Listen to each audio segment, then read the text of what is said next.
Right this morning to ask a question without notice to the Minister of National Planning.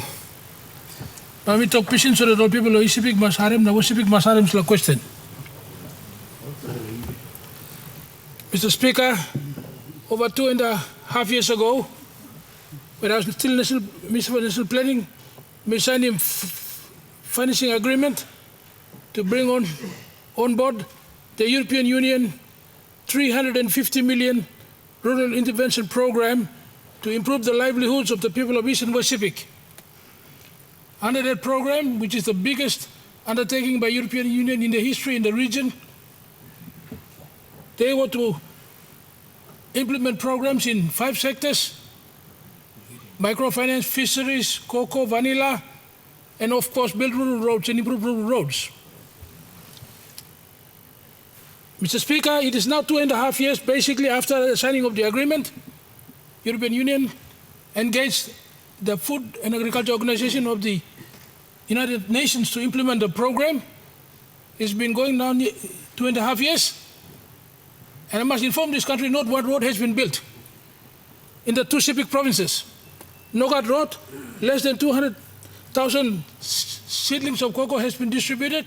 Supplementary farmer train come out of fisheries and cocoa, but up to now it's an absolute failure. It's important Parliament knows because this is an important aid program for the country. Honorable Member of Yangoru, are you asking a question or are you making a statement here? So now I'm asking more question me Minister of National Planning.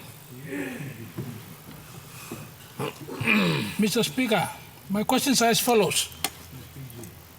Minister of National Planning, as Minister responsible for this program as the National Authorizing Officer, what are the targets set by you and your department as the Public Guinea government with EU and FAO to be achieved at the end of the 5-year program when the 350 million is used? Question number 2, you shall all target, like for example, how much million cocoa seedlings will be distributed to farmers? Which roads are going to be built in the 5 years? Do you have those targets and information or not? You saw it too or not as Minister responsible? Because nothing's happening. Number 2, Minister suppose not. What are you going to do to rescue this program? Can you inform our people and the people of Papua New Guinea whether you be calling one black crisis meeting immediately? Calling the leaders of both Sepik provinces, you as Minister responsible, European Union, you come sit down, all the other partners involved in the program. Can we thrash it out and see how we can fix this and deliver this program and have impact in the next 2.5 years left so they can leave behind sustainable development and benefits to the country as a result of using this 350 million kina of donor funds from the European Union.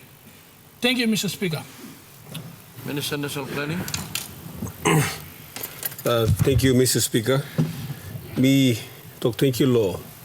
A very good question by former Minister of National Planning and member of the Yangoru-Saussia. Mr. Speaker, the program one, as he stated in his question, and I appreciate some of the statements he made, in particular the 2 questions that he made. One, Prime Minister, when the government, this government came into office, under his leadership as Minister, he signed off on the program, which is now called the STRAIGHT program. STRAIGHT for the Support to Rural Entrepreneurship, Investment and Trade program. And as he mentioned in his questions, one, the program was European grant funding, which was particularly to look at carrying out programs, especially agriculture, in the 2 provinces, in the East Sepik and West Sepik provinces. Mr. Speaker, since that program was started, there was an inception phase, which was supposed to be 12 months.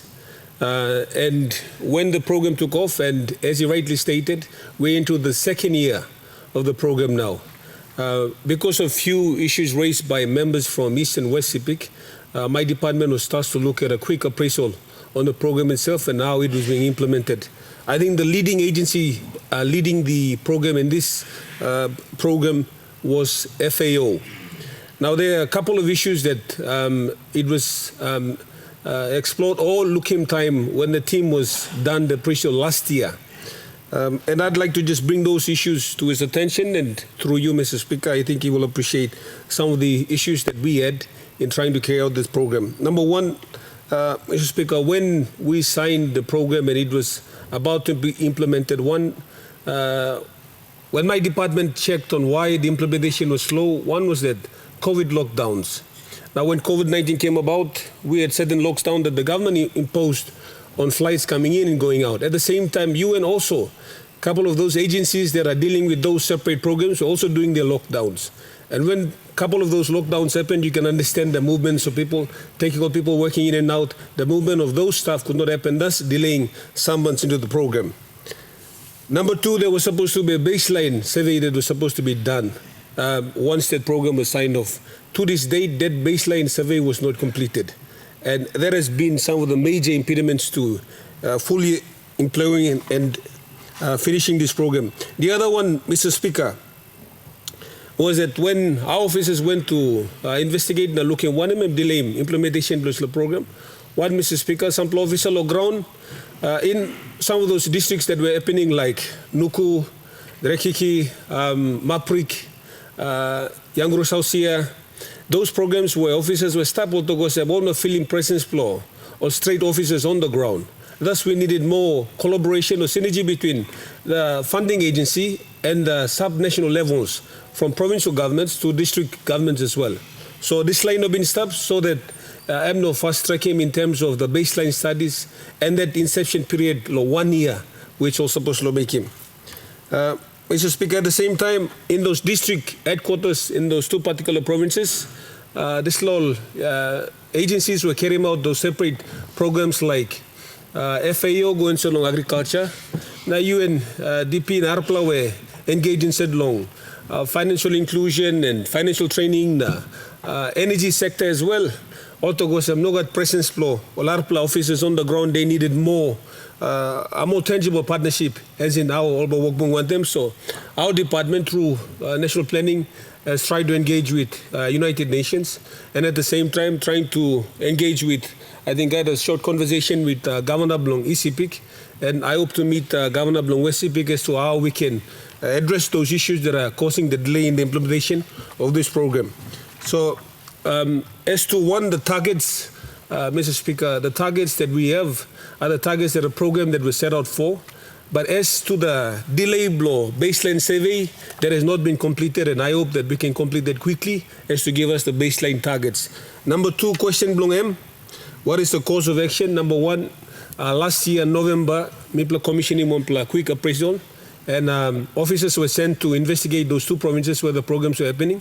And thus, the report has come back to us at the department, and we hope that in this coming months we can engage with those districts that are programs that are happening and the provincial governments as well, so to create the synergies so that we can implement. And with our development partner as well, the United Nations and the European Development Fund that has granted this program as well. So I'll prioritize this program, and some of these issues have been outside of what the government can control, which is COVID-19 and the synergy between implementing this program. So some that we can control, which is getting the provincial governments and the district together, we will address after this appraisal team has done its work in the last months or so. So me appreciate him question, and I hope to meet with him and the leaders from East and West Sepik so that we can carry out these massive programs that the people of, through the European Development Fund has been assisting us. Thank you, Mr. Speaker.